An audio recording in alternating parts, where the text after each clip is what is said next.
Bien, bonjour. Merci d'être en train de déjeuner. Bon, mais ça fait rien. J'espère qu'on nous entend jusqu'au fond. Donc, l'idée de ce mini panel, c'est de traiter à la fois de la formation, des aspects de recherche et comment on fait le lien formation, recherche, emploi. Et donc, on aura également un spécialiste de brevet qui nous parlera de l'activité en termes de protection industrielle autour de la mer, et puis une chef d'entreprise qui est en même temps exposant ici, donc ça permet de faire valoir également nos exposants, c'est un peu le but du salon. Donc pour cela, j'ai demandé donc à Yves Desdevises, qui est directeur adjoint du laboratoire Arago, professeur à Sorbonne Université, et qui a développé un certain nombre d'éléments innovants en termes de formation, qui s'occupe beaucoup d'étudiants. Et donc, c'est évidemment le point de départ, mais ce qui nous intéresse, c'est de savoir ce qu'ils deviennent et comment ils vont effectivement rentrer dans la vie active. Tous ne pouvons pas, évidemment, rentrer ou au CNRS, à l'université. Donc, il faut bien trouver des emplois et on va essayer de voir comment la formation permet de faire cela.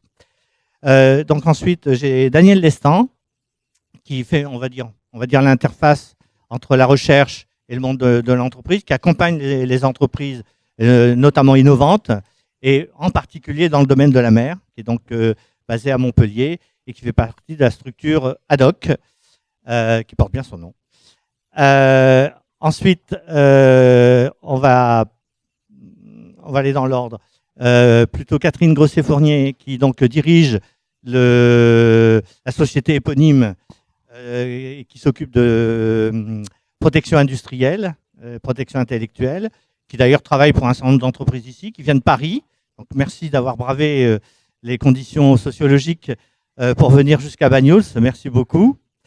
Et puis, on fera témoigner ensuite Delphine Guilbeault, qui, elle, recrute, parce qu'elle a une start-up. C'est aussi une exposante, donc c'est très bien. C'est aussi une entreprise qui est dans l'incubateur de Banyuls-sur-Mer. Je la remercie d'être présent. Et puis, je suis très content aussi d'accueillir Madame Anné, qui dirige donc le pôle emploi à Céré, si je me Argelès. On s'est rencontrés il n'y a pas longtemps et j'ai sauté sur l'occasion pour lui demander un peu de faire un panorama de l'employabilité ici sur notre secteur, qui est quand même un secteur assez touché par le manque d'emploi, et si effectivement l'économie de la mer peut être une solution pour tous ces jeunes. Donc, je préfère maintenant donner la parole à Yves, qui va nous parler de formation. Merci Yves. Oui, donc en fait, on m'entend bien. Oui, donc en ce qui concerne les formations, alors c'est vrai que nous, on est un campus en fait de Sorbonne Université ici à Banyuls. Banyuls, c'est un peu une ville universitaire, même si on n'y pense peut-être pas comme ça. Et à l'Observatoire de Banyuls, on a un certain nombre de personnes qui occupent beaucoup de métiers. On intervient aussi souvent, alors que ce soit à Banyuls ou ailleurs, avec des étudiants, avec des lycéens, avec des collégiens qui nous posent des questions sur les formations pour les métiers de la mer, les formations actuelles. Et on a aussi une réflexion sur les formations à venir, les nouveaux métiers qui vont arriver.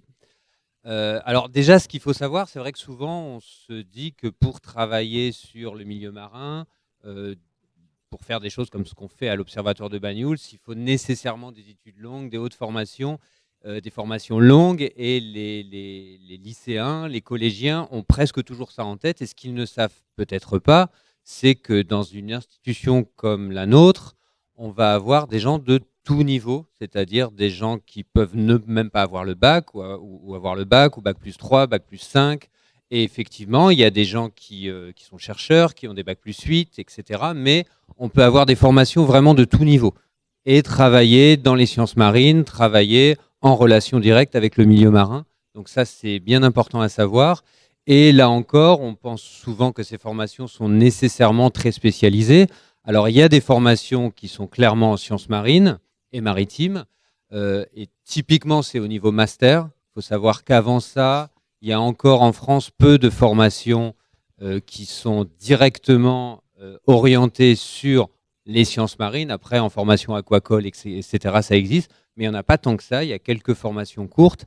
Après, ça se passe vraiment au niveau master. Donc, nous, on intervient beaucoup au niveau master, où là, il y a notamment un master qui s'appelle Sciences de la mer, puisque en France, maintenant, les formations ont des nomenclatures qui sont codifiées, qui sont les mêmes pour toutes les formations de toutes les universités, donc ce qui aide les étudiants potentiels à s'y retrouver. Et puis, on a ce master en sciences de la mer dans lequel nous, bien sûr, on intervient beaucoup. Mais il n'y a pas que ça. Il y a des tas de formations finalement qui permettent de faire des sciences marines. Moi, ce qui m'a toujours frappé, c'est que dans le même labo, on fait des fois les mêmes métiers. Et si on discute, on a tous des formations qui sont différentes. Alors évidemment, dans un labo scientifique, ça tourne autour de la science, mais on peut avoir des formations qui sont finalement relativement différentes et on peut finalement arriver aux sciences marines à la fin. Donc c'est vrai que il y a le master est une voie, la voie évidente où on commence à où on peut vraiment se spécialiser en sciences marines, mais on peut à tout niveau travailler dans les sciences marines. Alors, je vais pas du tout faire un tour de toutes les formations en sciences marines qui peuvent exister, et puis même il n'y a pas que sciences de la mer qui permet d'arriver à ça, il y a différentes choses. Maintenant, il n'y a pas que les sciences. Hein, il faut savoir que notre institution, qui s'appelle maintenant Sorbonne Université, est multidisciplinaire, et des gens qui travaillent dans le domaine maritime, eh bien, il y en a en histoire, en géographie, et là, en fait, les formations sont moins bien identifiées, plus difficiles à trouver, mais il y a des gens qui travaillent vraiment dans ces domaines-là, et on commence maintenant à créer, donc si on parle des formations de demain, des modules de formation qui vont être vraiment pluridisciplinaires. Par exemple, la géographie et l'océanographie, l'éthique et la biologie. Et là, on s'en va vraiment vers ça. C'est-à-dire que dès la licence, les universités commencent vraiment à avoir des formations qui sont beaucoup moins cloisonnées que ça l'était jusque-là. Donc en fait, il y a beaucoup de choses qui se développent actuellement sur des formations qui sont bidisciplinaires, et c'est de plus en plus important. C'est-à-dire que ce soit pour la recherche et pour la formation, on est vraiment dans un mouvement où les différentes disciplines s'unissent dans des formations qui se structurent de plus en plus. D'accord. Alors, tu ouvres deux questions pour moi. D'une part, effectivement, tu parles de la pluridisciplinarité des missions et des emplois potentiels autour de nous. Petit clin d'œil au biodiversarium qui, dans son premier étage, est fait étal de tous les emplois qu'il y a, par exemple, qui sont représentés au laboratoire Arago, qui vont des plongeurs, des marins, des ébénistes, enfin, on a un peu de tout. C'est exactement ce qu'on a voulu montrer là, en fait. C'est beaucoup moins spécialisé que ce qu'imaginent les gens vus de l'extérieur. Voilà. Je pense que c'est une bonne image des sciences marines, et même plus que des sciences, des activités dans le domaine marin en général. Et deux dernières petites questions. C'est pour donner une idée aux gens qui sont présents ici, c'est combien d'étudiants qui passent à Banyuls sur une année? On a entre 800 et 1000 étudiants qui passent tous les ans à Banyuls pour suivre nos formations. C'est pas rien, quoi, donc, hein. Sachant qu'à Banyuls, on est à peu près 200 personnes. Donc, en fait, voilà, la population est beaucoup plus importante que 200 personnes juste dans la station, ce qui se passe dans l'année. Et tu donnais comme exemple donc, le biodiversarium, mais également en tourisme, par exemple. Oui. Les gens qui vont être formés dans l'industrie du tourisme, eh bien, on commence là, en partenariat avec Perpignan, notamment, à développer des formations où on va introduire des notions de biologie marine pour les gens qui vont être formés en tourisme, puisque la biodiversité marine fait partie des patrimoines à valoriser. Et il n'existait pas, jusqu'à il y a encore très peu de temps, des formations où on pouvait avoir des enseignements à la fois sur l'histoire culturelle, le patrimoine culturel et le patrimoine biologique, naturel. Et là, c'est un exemple typique de formation bidisciplinaire qui existe depuis 2 ans, quelque chose comme ça. J'avais invité Xavier Pic, qui est l'actuel président de l'université de Perpignan. Malheureusement, il a dû décommander au dernier moment. Il a un empêchement par ailleurs. Mais c'était dans l'idée, effectivement, qu'il puisse nous parler aussi de ses formations. Je pense que c'est Miro, c'est ça Miro est pionnier là-dedans. Voilà. Donc très bien. Et dernière petite question, je ne sais pas si tu as ce type de chiffre, mais les débouchés des étudiants qui passent par Sorbonne dans cette filière-là, tu as une idée de leur employabilité? Alors, on a maintenant, c'est un prérequis pour chaque formation de faire un état des lieux de ce qui s'est passé D'accord. avant et de savoir qui allait d'avoir les chiffres. Alors c'est vrai que nous, comme on intervient beaucoup au niveau master, souvent les étudiants essaient de poursuivre en doctorat, mais de plus en plus aussi les étudiants vont sur avec des collectivités territoriales, des partenaires privés. Enfin, c'est des choses qui sont beaucoup plus communes et beaucoup plus courantes que jusqu'à il y a assez peu de temps. Alors, je ne vais pas avoir les chiffres en tête pour les différentes formations, mais les chiffres tournent en général autour de 90%, 95% d'emplois. On a des limites à 12 mois, 30 mois. Enfin, les chiffres sont en général D'accord. très bons. D'accord. On a souvent un discours qui est quand même assez pessimiste. Alors, on est en France, on aime bien Voilà, dire voilà. que ça va mal. On est dans un domaine international où on peut comparer à ce qui se passe chez nos voisins ou nos collègues. Le message que moi je passe souvent à nos étudiants, c'est que c'est quand même moins difficile que ce qu'on aime à répéter toute la journée. Mais je pense qu'on a l'impression que si on dit que ça va bien, ça risque de pas marcher. Alors on aime bien dire que ça va mal, mais ça va vraiment pas si mal que ça. Moi, on m'a répété pendant mes études qu'il fallait faire autre chose. Tous mes camarades qui ont fait des études du même type que moi sont mes collègues maintenant. Si c'était si dur que ça, il y en aurait beaucoup moins. Je veux dire, c'est pas, je dis pas que c'est facile, hein, mais c'est moins difficile que ce qu'on nous dit à longueur de journée. Eh ben, voilà une belle note d'espoir. C'est plutôt réjouissant. C'est exactement ce qu'on voulait. En organisant ce salon, c'était effectivement de tracer cette trajectoire qui permet effectivement d'avoir de l'emploi et de la valeur ajoutée. Alors justement, pour faire cette transition, je pense que Daniel, tu es tout à fait la bonne personne pour nous parler dans le domaine marin, en plus, qui est la spécialité que tu portes au sein d'ADOC, de voir effectivement quels sont les soutiens que pourraient avoir donc les gens qui sont formés et qui veulent développer de l'activité dans le domaine de la mer, soutenue par ADOC. Merci Daniel. Oui, merci. Merci, celui-là ne marche pas. Voilà. Donc, merci déjà de m'avoir invité. Effectivement, nous, voilà, notre mission à ADOC, et du coup, c'est bien qu'il y ait des initiatives comme ça, c'est justement d'essayer de booster un petit peu l'économie littorale et maritime et de faire qu'elle crée de la valeur sur le territoire, qu'elle crée des emplois. Donc moi, à l'agence ADOC, je suis plus en charge de tout ce qui est innovation mer littorale, mais c'est vrai que l'agence en elle-même accompagne les entreprises et les porteurs de projets. Donc peut-être ceux qui vont sortir des écoles ou de l'enseignement, justement à innover, à mettre au point des nouveaux produits, des nouvelles solutions pour, on espère, une économie maritime ou littorale durable. Donc on les accompagne que ce soit au niveau de l'implantation, au niveau de la croissance, de l'export et puis donc effectivement l'innovation qui permet justement aux entreprises un petit peu de se diversifier. Donc nous on les accompagne, l'idée c'est vraiment de les aider un petit peu à structurer leurs projets. Donc à envisager voilà, un petit peu toutes les facettes d'un projet, notamment d'un projet d'innovation. Hein. Donc je sais qu'autour de la table, voilà, il y a aussi les gens de la propriété intellectuelle. Donc c'est vrai que quand on regarde un projet, on le regarde sous toutes ses facettes. Donc effectivement, on est là aussi pour aider au bon choix technologique, à la recherche de partenaires, mais également aussi à l'importance de prendre en compte le marché. De la réglementation, voilà, l'API. On est là vraiment un peu pour les challenger là-dessus. Ensuite, bien sûr, le nerf de la guerre, c'est l'argent. Donc, nous, en tant que bras armé de la région, donc on est là aussi pour déployer un petit peu les dispositifs de financement de la région. Alors, pas que, mais notamment des fléchés vers les bons financements. Donc, voilà, je ne sais pas si... vous voulez que j'en parle un petit peu plus, mais en tout cas, voilà, on est sur le stand voilà, pour effectivement voilà, parler un petit peu des dispositifs, mais voilà, pour vous rendre compte qu'effectivement, la région soutient vraiment donc, la croissance bleue en y mettant effectivement des moyens financiers, son agence aussi.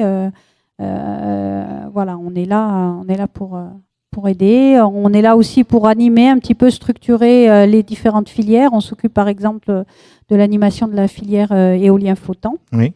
Et puis aussi, on n'est pas là tout seul. Hein. Voilà, moi, c'est vrai que je représente une des structures qui accompagnent. Mais voilà, effectivement, on a différents acteurs ici qui sont présents. Tout à l'heure, j'ai vu, il y a le pôle de compétitivité maire, il y a la CCI, voilà, les consulaires, voilà. Toutes ces structures sont vraiment là pour vous aider, donc à vous accompagner, futurs créateurs d'entreprises et puis entreprises tout au long de votre vie, voilà. Et surtout de créer voilà, de nouveaux produits et nouveaux services. Alors justement, tu es l'une des animatrices du Salon du Littoral et en particulier du B2C, voilà, B2C. Qui, pour y être allé depuis que c'est créé à peu 3 près, ans, voilà. qui est effectivement, je trouve, un beau succès. Est-ce que effectivement ce foisonnement qu'on voit et qu'on peut constater avec le nombre de rendez-vous en B2B qui ont lieu, est-ce que c'est effectivement un indicateur plutôt optimiste que tu perçois de ce transfert vers d'innovation et de coopération entre les différentes sociétés qui se présentent? Oui, tout à fait. Alors, l'idée donc de ces rendez-vous B2B, donc c'est le B2C qui se fait dans le cadre du Salon du Littoral. Oui. Donc l'idée là, c'était effectivement de dire, on a tout un tas d'entreprises qui développent des solutions, mais qui n'ont pas regardé encore le marché de la mer. Et donc, l'idée de ces rendez-vous, c'est de dire, d'un côté, on vous propose donc un ensemble de donneurs d'ordre des différentes filières, et puis derrière, des secteurs d'activité qui sont différents, des entreprises qui sont plutôt, alors on a des exemples ici, donc plutôt des gens qui seront dans le numérique, donc des gens qui sont dans le traitement de l'eau, qui ont des solutions pour pouvoir analyser les risques microbiaux. Donc on a vraiment tout un panel d'entreprises et c'est de leur dire regardez, la mer, ça peut être un marché pour vous. Donc on a lancé ces B2C donc il y a à peu près 3 ans et effectivement on est toujours sur une augmentation. L'an dernier donc 600 rendez-vous d'affaires, c'est quand même pas mal. Donc l'idée de ces événements-là, c'est pour aider les entreprises à trouver leur marché, à commercialiser leur innovation. Après, on a d'autres événements qui sont plutôt pour aider à anticiper les virages technologiques. Donc là, c'est plutôt des journées techniques qu'on peut faire. On a, dans pas très longtemps, il y a Occitanie Innove maintenant. Occitanie. Du coup, on a ça. On a aussi des événements, par exemple, là, sur tout ce qui est le numérique, donc la transformation digitale, qui peut concerner différentes entreprises. Donc voilà, c'est un peu... l'idée, c'est effectivement d'aider les entreprises à booster un petit peu leur marché. Très bien, très bien. Merci Daniel. Alors, puisqu'on parlait d'innovation, enfin de formation puis d'innovation, donc tout naturellement, je me tourne vers Catherine, qui va éventuellement étayer ou pas le fait qu'effectivement, il y a une transformation en protection industrielle et intellectuelle. Si tu as quelques éléments à nous faire valoir pour nous donner encore plus envie. Donc, bonjour à tous. Tout d'abord, merci. Il ne marche pas? Voilà, oui, c'est bon. Voilà. Merci Daniel de nous avoir invités. Alors, la propriété intellectuelle, c'est créatrice de valeur. Ça recouvre les brevets, les marques, les dessins et modèles. Aujourd'hui, je vais plutôt me concentrer sur l'innovation technique, donc dire quelques éléments sur les brevets. Donc, il y a des enjeux importants puisque l'économie de la mer, ça représente, selon mes sources WWF, 2500 milliards de dollars. Et à l'intérieur de ça, 10 milliards pour ce qui est des produits tirés des algues. Donc, on voit qu'il y a matière à faire de l'innovation. Alors, je ne vais pas faire un cours de propriété intellectuelle, mais je vais quand même rappeler rapidement à quoi sert un brevet.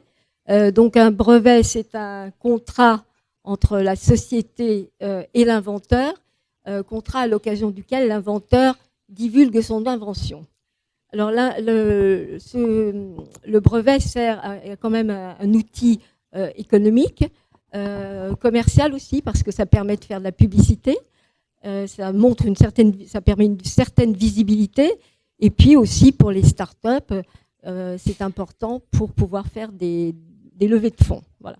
Oui. Donc ça peut avoir un intérêt certain. Alors, le reproche qu'on peut faire au brevet, c'est le brevet, il faut divulguer son invention. Donc, il y a certaines sociétés qui permettent, qui préfèrent garder le secret. Mais moi, je dis qu'on peut faire un compromis dans le brevet, c'est-à-dire à la fois divulguer les éléments, tout en, j'allais dire, sans faire de jeu de mots trivial, tout en noyant le poisson, si je puis dire. Voilà. On est en actualité. Voilà, c'est d'actualité.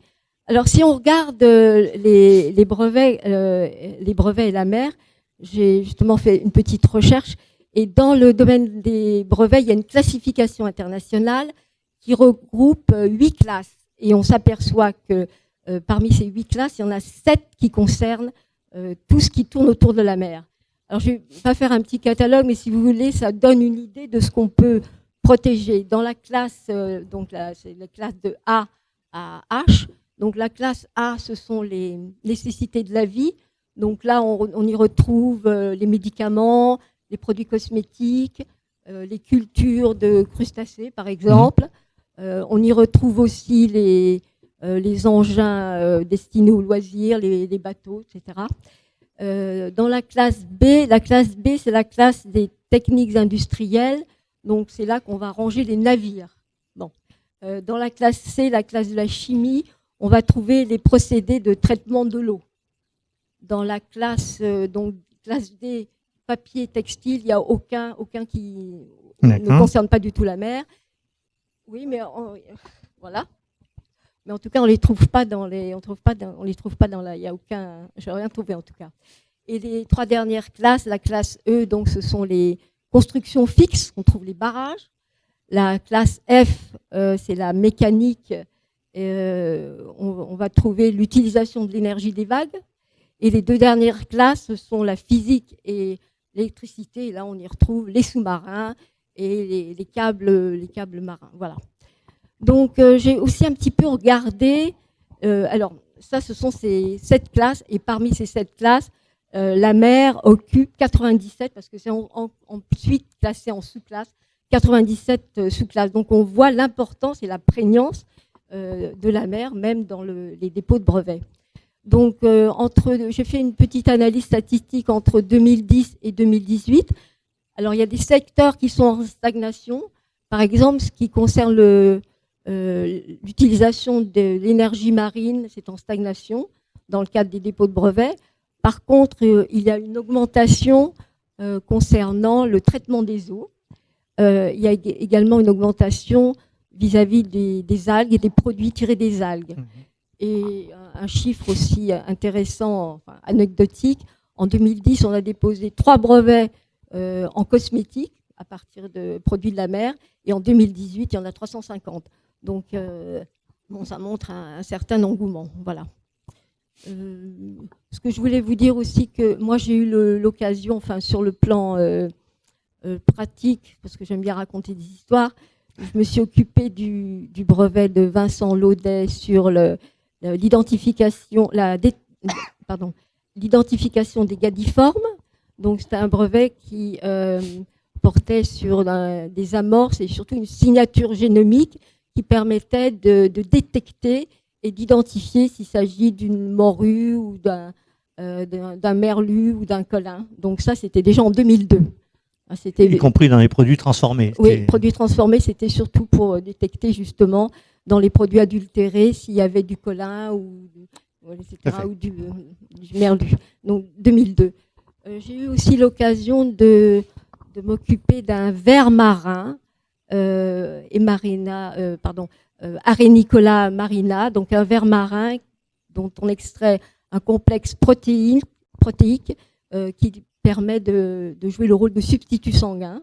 Et donc, c'était d'ailleurs exploité par une société en Bretagne.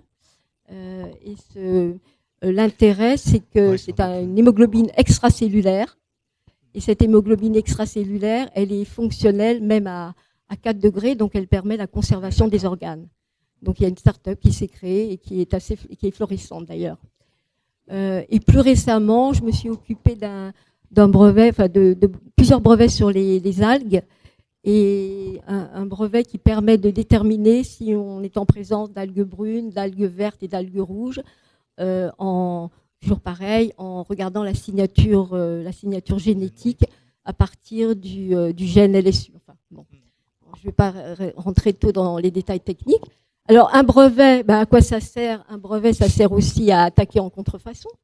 Et en regardant un petit peu les procès qui tournaient sur cette matière-là, j'ai trouvé un procès récent, en 2017, sur un jet ski d'une société arctique qui possédait des brevets et qui a été contrefaite par la société Bombardier.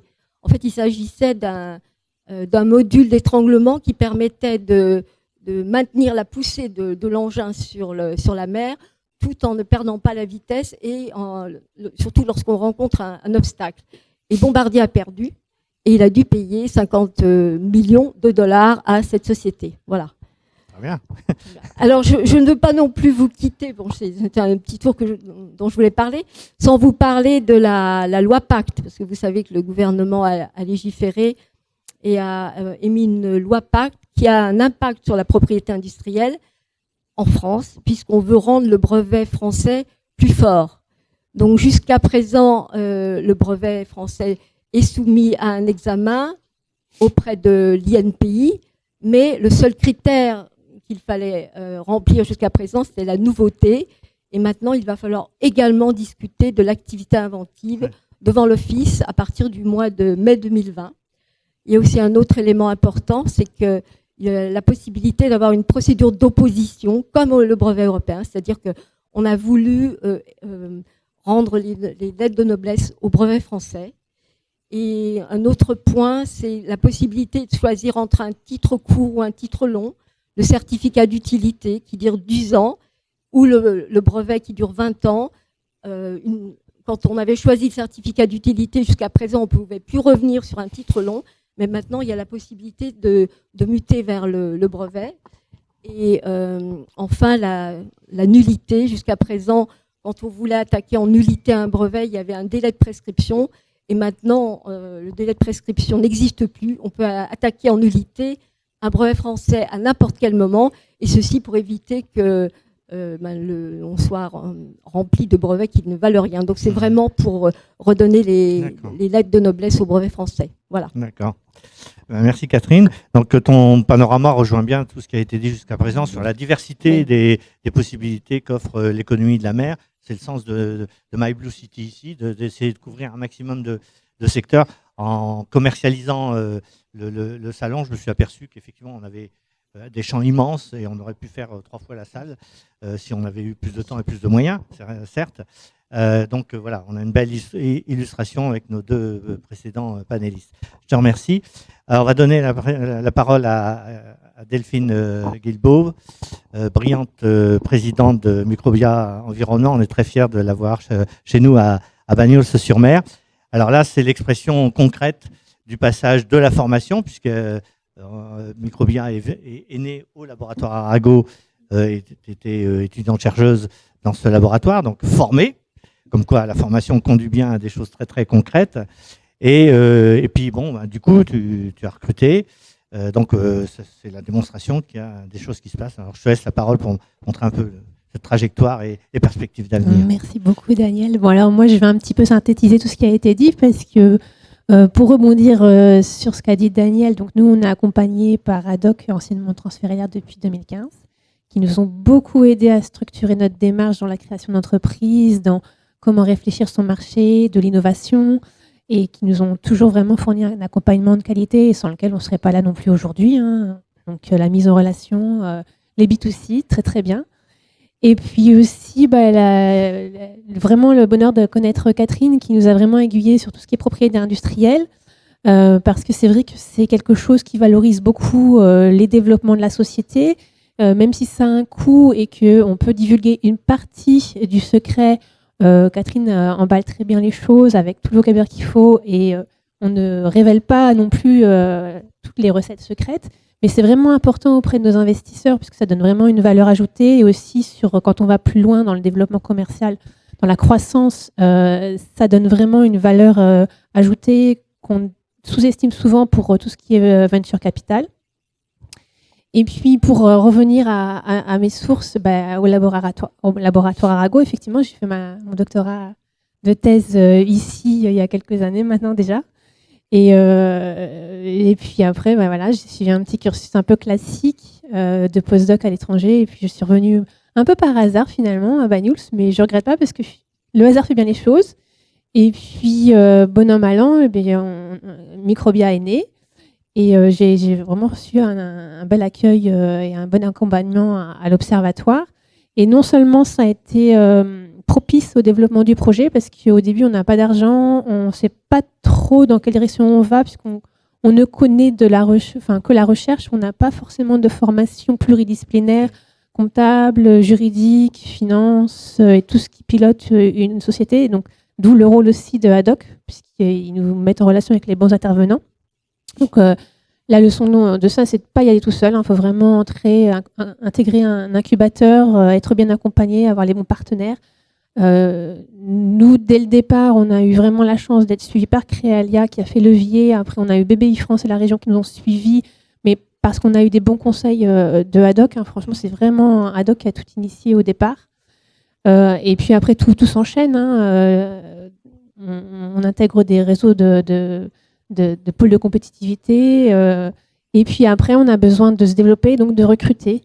Et donc, on est dans un domaine assez particulier, puisqu'on est dans la biotechnologie environnementale et on a une partie sur le marin. Et c'est vrai que d'être hébergé à l'incubateur de Banyuls, on garde le contact avec des collègues qui nous recommandent, des étudiants qui sont plutôt enthousiastes, dynamiques. Et du coup, ça fait que j'ai ma première ingénieure qui est aussi mon associée, Elisa Villa, qui est depuis le début de l'aventure avec nous et qui est issue du tissu d'étudiants du laboratoire. Ça a été le cas aussi pour Claire du Sud, qui est issue du laboratoire. On a quand même à notre portée beaucoup d'étudiants qui ont envie en plus. Ils sont hyper motivés, hyper dynamiques, et puis ils découvrent un autre monde différent de la recherche, puis finalement qui leur plaît aussi beaucoup. Et pour nous, c'est vraiment bien parce qu'on sait aussi de quoi ils sont capables, ce qu'il va. Et puis ça donne un bon exemple parce que ça donne une dynamique économique. On montre que c'est pas facile de créer et de piloter une entreprise. Quand même, je pondère parce que c'est un peu un yo-yo émotionnel.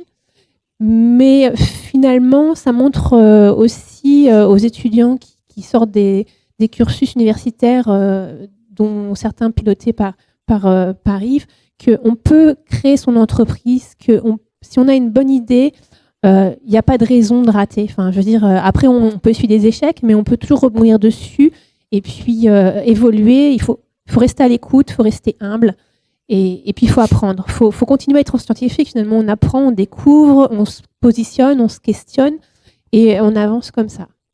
Voilà. Très bien. Une belle illustration. Je pense que Leïla aurait pu tenir un peu un discours similaire puisqu'elle a fait finalement le même parcours. Donc elle est un peu plus jeune en entreprise que toi, donc tu fais office de traceur d'activité. C'est très bien. Alors c'est pas toujours facile, effectivement, en plus de passer de statut de chercheur à chef d'entreprise. Je sais que c'est pas facile.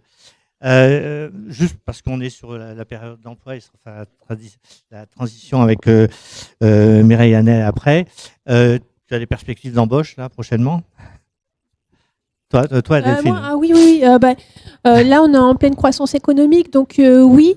Alors, on recherche plutôt des profils atypiques quand même. Donc, on aime bien les étudiants qui sortent de master de biologie, marine ou eau douce, mais qui ait une formation commerciale. Donc, si on pouvait compléter double compétence, c'est très recherché.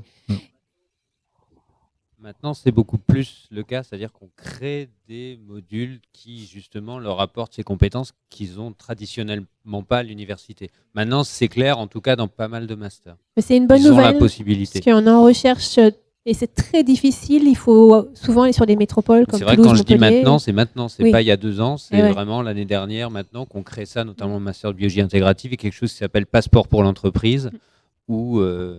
pour ces compétences leur sont apportées. Il faut qu'ils aient l'idée de ce que c'est déjà une entreprise, des contraintes, parce que c'est pas les mêmes rythmes de travail que dans un laboratoire de recherche, c'est pas les mêmes exigences, parce qu'on a une obligation de résultat par rapport à nos clients. Et d'autant plus que nous, on est dans le sanitaire, donc si on se trompe, le client, soit il peut perdre beaucoup, soit il peut nous dire on a mis à l'abri pour rien. Enfin, on a vraiment un enjeu économique et social derrière qui est extrêmement important. Et c'est vrai qu'on recherche ces profils-là. Et la polyvalence et l'adaptabilité dans les cursus universitaires est extrêmement importante et intéressante. Donc, je pense qu'on regarde toujours dans ces filières-là en premier. Parfait. Alors, comme Leïla doit recruter aussi, voilà, il y a toute une filière là, tout à fait intéressante. Donc, ça fait le lien avec notre dernière oratrice, Mireille Hanet, que j'ai rencontrée en fait finalement la semaine dernière. Mais j'avais bien dans l'idée d'avoir quelqu'un de Pôle Emploi pour effectivement essayer d'avoir la vision du Pôle Emploi par rapport à tout ce qui vient d'être dit, donc un peu spécialisé. Certes, on voit qu'on a besoin de profils un peu moutons à 5 pattes, etc. Mais le Pôle Emploi sait faire ça. Moutons à 5 pattes. Bon, alors, moi, je m'étais inscrite à la journée avant de vous rencontrer, donc c'est dire aussi que c'est quelque chose qui nous intéresse à Pôle Emploi. Tout ce qui est économie bleue, c'est pour vous donner l'importance que ça a pour un emploi. Pour une région comme PACA ou la Bretagne, c'est 20% des emplois. D'accord ? Alors, tourisme compris, enfin le tourisme littoral compris. Oui. Pour une région comme l'Occitanie, on est sur 6% quand même. Donc c'est pas rien, c'est pas négligeable. Alors bien évidemment, le gros des emplois, c'est dans le tourisme. Alors le tourisme, ça peut être l'hôtellerie-restauration à partir du moment où c'est très proche du littoral. C'est aussi tout ce qui est traditionnel, la construction navale, la pêche, l'aquaculture, l'agroalimentaire autour de la pêche. C'est les ports, c'est les activités nautiques, etc. Donc il y a tout ça, ça c'est traditionnel, on le connaît, on y travaille, c'est important. Et moi, ce qui m'intéressait aujourd'hui, c'est justement de voir aussi les entreprises émergentes sur ce domaine-là, parce que là, on est un peu moins armés. Elles sont là. Voilà. Mais non, mais j'en ai croisé beaucoup ce matin. Donc là, on est un petit peu moins armés, mais néanmoins, on s'intéresse aussi au côté formation. Donc sur les grands pôles, c'est assez facile pour nous. On travaille avec la région notamment pour leur dire voilà, nous on va avoir besoin de personnes formées en plasturgie, en menuiserie, en maintenance, mécanique bateau, dans l'animation, puisque ça aussi ça compte. On a besoin de moniteurs de plongée, on a besoin de moniteurs de voile, d'animateurs sur tout ça. On a besoin de dockers, on a besoin voilà. Donc ça, on sait le faire. Là où on est un peu moins, pour l'instant, pertinent, mais on ne désespère pas, c'est effectivement sur les entreprises qui émergent parce qu'on est sur des profils extrêmement pointus. Mais de plus en plus, sur Pôle emploi et d'une manière générale, on travaille sur les compétences. Et moi, quand je vous entends parler des profils que vous recherchez, j'entends beaucoup d'employeurs dans n'importe quel. On est beaucoup sur des compétences aussi, des compétences de savoir-être, en termes d'adaptabilité, en termes d'investissement, donc ça, c'est des compétences qu'on peut avoir, que beaucoup de monde peuvent avoir. Après, on a les compétences techniques, et soit les personnes ont des formations initiales, soit après, on peut former aussi, y compris dans l'entreprise, quand il manque, je sais pas, une ou deux petites compétences qui peuvent être amenées par l'entreprise et qui sont tellement spécialisées qu'on ne va pas ou difficilement les retrouver ailleurs. On peut aussi faire ça pour vous, pour chaque entreprise, c'est-à-dire sur un profil qui est peut-être pas tout à fait ce que vous recherchez, vous aider à le former dans l'entreprise ou avec des personnes que vous connaissez. Ça, c'est toujours possible aussi. Donc voilà.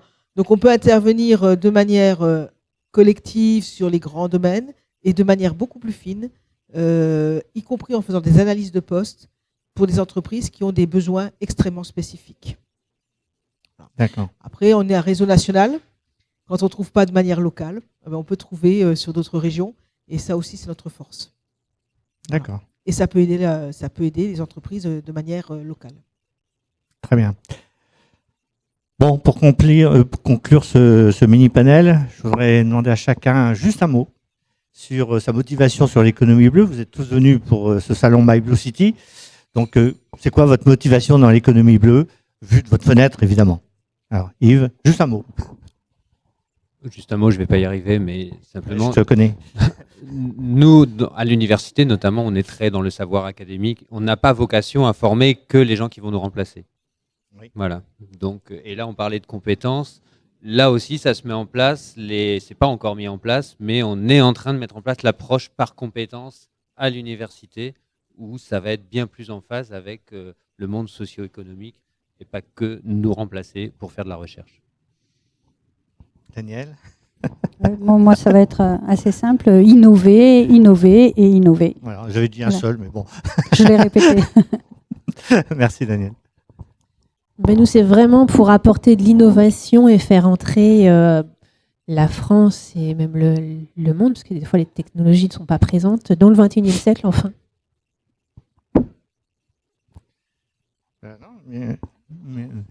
Bien, pour nous, c'est ouverture, meilleure connaissance du marché et appui. Voilà. J'espère que vous avez trouvé ça ici aussi. Et Catherine? Pour moi, c'est la diversité et protection de ces innovations qui sont dans la diversité. Parfait.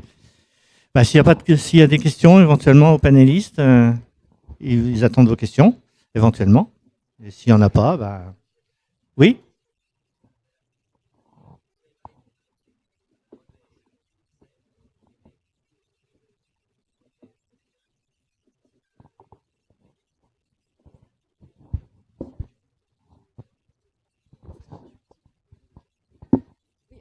On pense que donc la question est sur les brevets européens, je dis ça pour les gens. Alors, si vous voulez, l'intérêt du brevet français pour une start-up ou même pour une grosse entreprise, c'est d'avoir un rapport de recherche de qualité pour un coût très modeste, puisque l'État français prend une partie des frais imputés à la recherche, et cette recherche est faite à l'Office européen des brevets.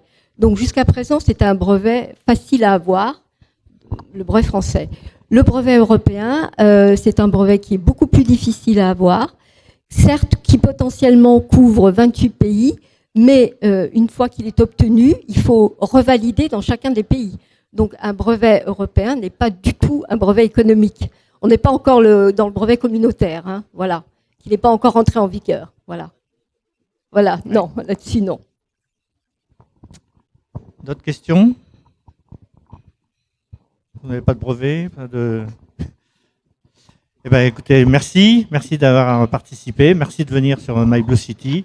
Et puis, vous retrouverez tous nos panélistes dans leur stand aussi, donc n'hésitez pas à les voir.